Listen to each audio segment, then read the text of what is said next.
I don't think democracy in the Muslim world is certainly something that a lot of Muslims would like to see, but based on religious law, not on Western law. Our democracy is just seen as idolatry. I don't think they really understand our system very well, and I think that the business of one has, to make the other one lose, that whatever the way you just said it is just a reflection of the mediocrity of this governing generation, more than anything else. They're as untalented a bunch as I think I can imagine. And then does that change your perception if I tell you that came from Hezbollah's newspaper? No, it wouldn't change my perception at all. I think there's a one thing we fail to understand, and I've heard it from a number of young Marines in both Iraq and Afghanistan, is that they're told repeatedly we don't have anything they want in terms of political systems or rights. We might have money, we might have medical care, but they have their own system. When we tell an Iraqi or an Egyptian or an Afghan, become a secular Westerner like us, look what it's done. It's done great things for the United States or for Britain or for France or wherever, and it's absolutely true. Many Muslims hear that as turn your back on God and come join us. So I think I come back. I always start from the premise that who cares if anybody else has a democracy? What difference does it make to the United States of America? There's a whole school of thought out there that says, well, democracies don't fight each other. Again, we were talking earlier. The Confederacy and the United States government were the two greatest democracies on earth, and we killed 630,000 of ourselves. The whole business of democracy exportation should be left to the Canadians or somebody else. Sir. Two questions for you. Number one, your assessment of the terrorist network in the United States. Number two, given the Democratic and Republican candidates, which one do you think is best suited to run the United States of America? He asked, what about the terrorist network in the United States? And the second one was, which candidate is better to protect the United States? Which candidate? I really don't know what the terrorist network looks like in the United States with any degree of certainty. I know the Iranian Hezbollah network is extraordinarily effective in America, and if they hit the Iranians militarily, I think we have a great problem here at home. The people around bin Laden and the groups he grew out of have been in the United States since the early 1980s, are still here. At one time, one of the Afghan organizations had over 50 offices in this country. And so there's no reason to think they're not here. But I think the bigger problem is we have created a situation where all levels of law enforcement are just inundated by an inability to keep track of, or even find out, let alone keep track of who is in this country. They have a pool. Why are borders not being closed? Sir? Why are borders not being closed? Because people want the Hispanic vote. Although that's a little too flip. I was in Los Angeles a month ago to participate in a debate on immigration and border control. And it was a crowd like this. It was a very big crowd, and I was naturally, the question was, is border control part of national security and national defense?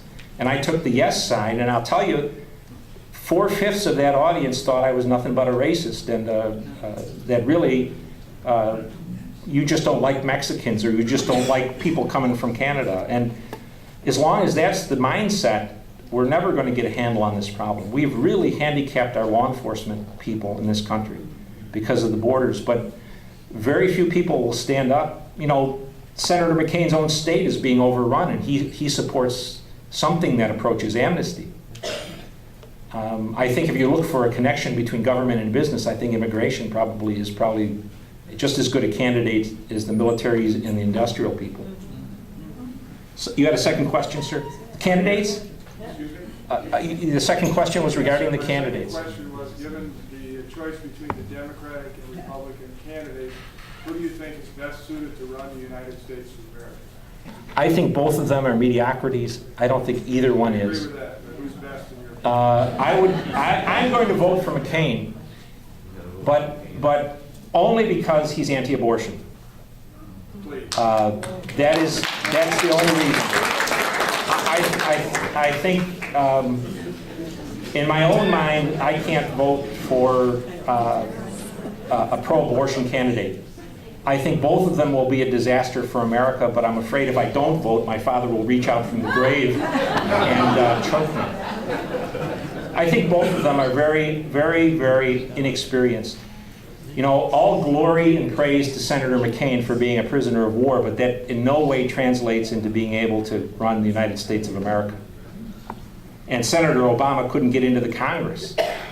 You know, he was elected senator because they had, you know, a kind of an empty suit run against him. Sir. Mike, you've always been anti. Oh, hello, sir. How are you? I recognize your voice, but I can't see you. But let's say we get lucky and we kill or capture bin Laden and everybody around him. Does this end the problem, make it worse? Oh, I don't think it makes it. You know, sir, the argument is don't kill him because he'll become a martyr. That horse is out of the barn. He has been around for so long. It's an odd thing to say, but like the American Revolution and the French Revolution, this whole Islamist movement is text-driven. It's driven by writings, it's driven by statements, it's driven by books and interviews. And he has a corpus of work now that is going to outlive him. And unfortunately for us, now he's more of a hero than, in some ways, all the other people they talk about as being ideologues of this movement, because people know him. He's been in their front room. He's been on TV. He's kind of a not a family member, that's too much to say, but people are familiar with him. But if we killed bin Laden and all the people around him, if we were very lucky, we would certainly put a dent in Al-Qaeda. And that's very important to do because they're going to be the ones that attack us in America. But the reality is that and I'm not an expert on Iraq, I don't know what the threat was from Saddam, but the invasion of Iraq was, I hope unwittingly, the almost precise description of what obligates Muslims to fight a defensive jihad. Infidel country invading a Muslim country, occupying it and putting in man-made laws rather than laws made by God. And so what happened with Iraq was Al-Qaeda became not only a man and a group, but a philosophy and a movement. And so it's going to live further. All of that said, bin Laden is a very talented man. In many ways, no one has affected the way we live in America more in the last 50 years, negatively, than he has. Whether it's how we think about our government in terms of protecting us, in terms of the threat we face tomorrow, he's had a very negative impact and deserves to be dead. But it's not going to end the problem, in my view. And that and $2 gets you a coffee. Let's thank our speaker. You'll have plenty of chance